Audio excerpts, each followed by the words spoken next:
नमस्कार मेरे भाई, कैसे हैं आप सब लोग। तो डीएस बाबा की दुनिया में फिर से आपका स्वागत है। और आज हम करने वाले हैं 22 सितंबर का करंट अफेयर।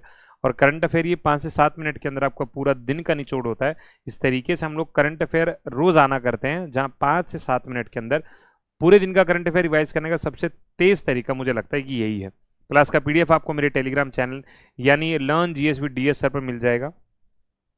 ये हमारा टेलीग्राम का लिंक है, learn GS with DS sir, description में लिंक होगा, इसको आप ज्वाइन कर लीजिएगा। और देखो, मैं कह रहा हूँ लंबा करंट अफेयर करना है बिल्कुल करिएगा, कोई दिक्कत नहीं है, लेकिन रोज की इंपॉर्टेंट न्यूज़ नहीं छोड़ना है। मैं कोशिश करूँ कि क्लास का पीडीएफ या वीडियो रोजाना एक सर्टेन समय पर आपको मिले। कोशिश करूंगा 1 से 2 बजे के बीच रोजाना मिले।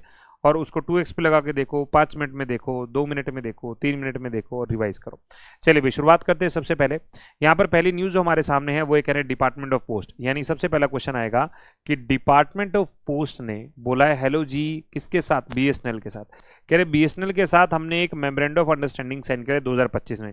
बीएसएनएल कह रहे मेरे सिम नहीं बिक रहे, पोस्ट ऑफिस वाले कह रहे हमारे यहाँ भी कोई नहीं आ रहा है, तो कह रहे क्यों ना मिलके काम किया जाए। तो इन्होंने क्या कर दिया, 1.65 लाख पोस्ट ऑफिस पर बीएसएनएल कहा है कि मैं अपना सिम कार्ड रख दूंगा, आप बेच देना। उसने कहा बहुत अच्छी बात है। इन्होंने कहा बीएसएनएल ने बोला सिम की दिक्कत नहीं आएगी, ठीक है। डीओपी ने बोला है हमारे पास कस्टमर और ट्रांजैक्शन में दिक्कत नहीं आएगी, आप करो मैनेज। अब यहाँ पर बीएसएनएल सिम देगा और डीओपी जो है डिपार्टमेंट ऑफ पोस्ट जो है उसको बेचेगा, यानी एक तरह का प्रमोशन दोनों का, सरकारी संस्था है। तो यहाँ पर 1 साल की यहाँ पे इन्होंने मेमोरेंडम साइन कर लिया। कह रहे बाद में अगर लगेगा काम धंधा ठीक चल रहा है तो आगे इसको बढ़ाएंगे। तो क्वेश्चन क्या बनेगा, डिपार्टमेंट ऑफ पोस्ट ने किस कंपनी के साथ मिलकर योगदान देने की बात की गई है कि आपके सिम जो है हम बेचने में मदद कर सकते हैं। तो यहाँ पे याद रख लीजिएगा बीएसएनएल और डिपार्टमेंट ऑफ पोस्ट। अगला सवाल आता है, इलेक्शन कमीशन ऑफ इंडिया की एक नई गाइडलाइंस आ गई है ईवीएम बैलेट पेपर को लेकर, क्योंकि अभी इलेक्शन सर पर हैं और इल्जाम दुनिया जान के लग ही रहे हैं। तो ईवीएम के ऊपर इन्होंने बात बोली है। सबसे पहले कह रहे हैं हम गाइडलाइंस को रिन्यू कर रहे हैं और रूल जो सेक्शन आएगा या जिस सेक्शन के अंडर में आएगा 49B के अंडर में आएगा। यहाँ पर इलेक्शन रूल 1961 के अकॉर्डिंग हम कुछ बदलाव करें। कह रहे क्या क्या बदलाव है। हमने कहा जो भी कैंडिडेट होगा उस कैंडिडेट की फोटो जो है प्रिंटेड कलर में होगी। फेस जो है वो 3x4 फोटो का कवर करेगा ताकि अच्छे से हमें दिखाई दे सके। 2 पॉइंट, फोटो कलर में, फोटो का साइज 3x4 हो जाए, मतलब चेहरा जो दिखना चाहिए। उसके बाद इनका सीरियल नंबर जो होगा, कैंडिडेट का सीरियल नंबर जो है वो बोल्ड में होगा, साइज 30 में होगा और इंडियन न्यूमेरिकल्स में होगा। मतलब पहले वो नहीं, उल्टे सीधे साफ साफ नंबर में लिखा जाएगा, साइज 30 में लिखा जाएगा, बोल्ड लेटर में लिखा जाएगा। इनका यूनिफॉर्म फॉन्ट एक रखते हैं, एक जैसा फॉन्ट रखा जाएगा जाकि दिक्कत ना हो, बीच में लोग बदल देते हैं। पेपर और कलर इन्होंने कहा है कि हम GSM 70 का यूज करेंगे पेपर, पिंक शीट होंगी, ये आपको ध्यान रखना पड़ेगा, बहुत बढ़िया सवाल बनेगा।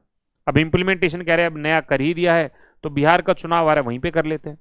तो इन्होंने क्या बोल दिया, इलेक्शन कमीशन ने रिवाइज करते। क्या क्या रिवाइज किया, सबसे पहले बोला कि हम लोग रिवाइज कर रहे हैं 49B के रूल में, ये रहा सर, बी के रूल में रिवाइज कर दिया। दूसरा इन्होंने क्या बोला, इन्होंने बोला कि हम लोग इलेक्शन रूल 1961 में चेंज करेंगे। कैंडिडेट की फोटो बढ़िया से कलर में दिखेगी, साइज 3x4 में आएगा, सीरियल नंबर जो है फॉन्ट 30 में होगा, बोल्ड लेटर में होगा और इंडियन न्यूमेरिकल्स में होगा। यूनिफॉर्म फॉन्ट यहाँ पे रखेंगे। पेपर का जो साइज होगा 70 GSM का होगा, याद रखिएगा। बिहार इलेक्शन में पहले यूज कर लेते हैं। 7 नई साइट यूनेस्को की टेंटेटिव वर्ल्ड हेरिटेज में शामिल हो गई है। तो कुल मिला के हमें एक तो साइट याद कर लेनी है, जैसे दक्कन महाराष्ट्र वाला है, मेघालय केव सिस्टम हो गया, वर्कला क्लिफ केरला में हो गया, सेंट मैरी जो है कर्नाटक में हो गया, नागा हिल्स नागालैंड में होगा, ईरामती दिब्लू आंध्र प्रदेश और तिरुमली हिल जो आंध्र प्रदेश के अंदर होगी। अब 49 कल्चरल है, 17 नेचुरल है, 3 मिक्स्ड हैं। तो कुल मिला के कितनी साइट हुई, कुल मिला के 69 जो है टेंटेटिव लिस्ट के अंदर साइट हो गई है। अगला सवाल, कर्नाटक ग्रामीण बैंक फिनो के साथ पार्टनरशिप कर रही है। अब मुझे बस इतना याद रखना है, कर्नाटक ग्रामीण बैंक की पार्टनरशिप किसके साथ है, फिनो पार्टनरशिप के साथ है, बस इससे ज्यादा मुझे कुछ नहीं करना है। बस ये कह रहे हैं कस्टमर को अच्छा, समझ गए तुम लोग। नेक्स्ट आता है सुधांशु वत्स, ये नए चेयरमैन बने हैं ASCI के, advertisement standard council of India के 2025 के अंदर। बस सीधा चेयरमैन का नाम से पूछा जाएगा, अब सीधा आएगा सुधांशु वत्स नाम के व्यक्ति हैं जो चुने गए हैं। सुधांशु वत्स जो है MD of Pidilite industry limited, appointed as a chairman of ASCI, बस और कुछ नहीं पढ़ेंगे। अगले पे आएगा दुलीप ट्रॉफी, हमने पहले भी पढ़ा था, सेंट्रल जोन ने अपने 11 साल के करियर में ये जीती, मतलब 11 साल के करियर के बाद जीती है। लगातार 11 साल लड़े, नहीं जीत पाए, लेकिन इस बार जीत लिए। दुलीप ट्रॉफी 11 साल बाद जीती है। फाइनल मैच इनके साथ हुआ था, साउथ जोन वालों के साथ हुआ था, 6 विकेटों से जीत लिए, बस इतना से याद रखिएगा। 62nd एडिशन था, दिमाग में हल्का सा रखिएगा। नेक्स्ट आता है मरियम फातिमा। मरियम फातिमा सुनने में नाम अच्छा है, ये बिहार की पहली वुमेन एफडीआई जो मास्टर वो बनी है इंटरनेशनल चेस फेडरेशन के अंदर। इंपॉर्टेंट क्वेश्चन है, पेपर में आने लायक है। कौन है? नाम है मरियम फातिमा। हिस्टोरिक मूवमेंट रहा है, बिल्कुल रहा है भाई। इनका पास्ट मीन्स की अगर बात करें तो 12th national women amateur Elo rating में भी चेस कंपटीशन जीता है। बिहार स्टेट में वुमेन एफडीआई रेटिंग में भी ये नंबर 1 है। Bihar state women chess championship 2022 में भी ये जीती है, ध्यान रख लीजिएगा। अब आते हैं Indian defence service of engineering, आईडीएसई।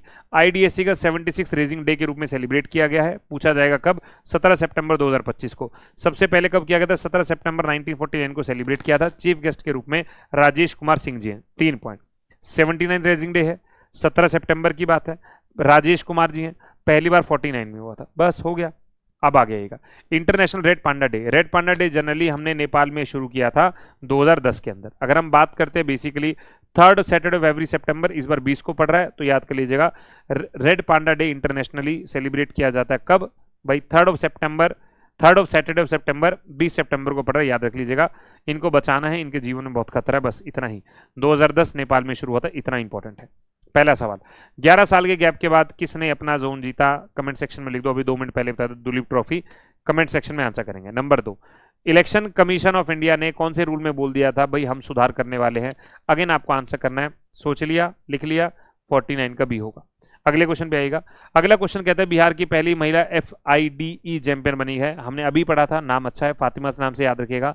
तो ये आ गया मरियम फातिमा, दिमाग में रखेंगे। अगले सवाल पे आएगा, इंटरनेशनल इक्वल पे ऑब्जर्व किया गया है हर साल कब को ये सेलिब्रेट किया? 18 सितंबर को, दिमाग में रखिएगा। नेक्स्ट हमारे पास कुछ इंपॉर्टेंट न्यूज। ग्रैमी विनिंग जो सॉन्ग राइटर हैं ब्रेट जेम्स, इनकी डेथ हो गई है। ठीक है, याद रखिएगा क्या है? ब्रेट जेम्स जो है, हाँ ब्रेट जेम्स जो है इनकी डेथ हो गई है नॉर्थ कैरोलिना प्लेन क्रैश के अंदर। नेक्स्ट आएगा, IMF चीफ क्रिस्टलिना जॉर्जग्रीवा ने प्रपोज किया है डैनियल कैट को फर्स्ट डेप्यूटी मैनेजिंग डायरेक्टर के रूप में।